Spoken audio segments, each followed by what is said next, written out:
Dear students, today let's see how we can make sentences using I know how to.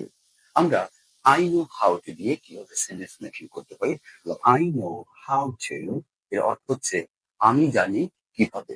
তো এখন যদি আমরা কিছু অ্যাকশন ভার্ব ব্যবহার করি এর সাথে লক্ষ্য করো I know how to do আমি জানি কিভাবে কাজ করতে হয়। So if you want to make the sentence longer, then we can say I know how to do the work.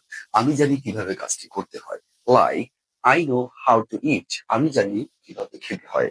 Again, I know how to write. আমি জানি কিভাবে লিখতে হয়। So we can make the sentence like I know how to write letter. আমি জানি কিভাবে চিঠি লিখতে হয়। And I know how to cook. আমি জানি কিভাবে রান্না করতে হয়। I know how to swim.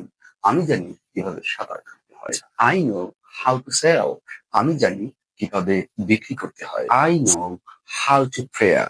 আমি জানি কিভাবে নামাজ পড়তে হয়। So dear viewers, you can practice like this. I know how to. So I know how to দিয়ে তোমরা বিভিন্ন সেন্টেন্স মেকিং করো। I know how to, that means আমি জানি কিভাবে। তো এর পরবর্তীতে তোমরা বিভিন্ন অ্যাকশন ভার্ব গুলো তোমরা ইউজ করতে পারো। তাহলে দেখবে তোমরা সেন্টেন্স মেকিং করতে পারছো।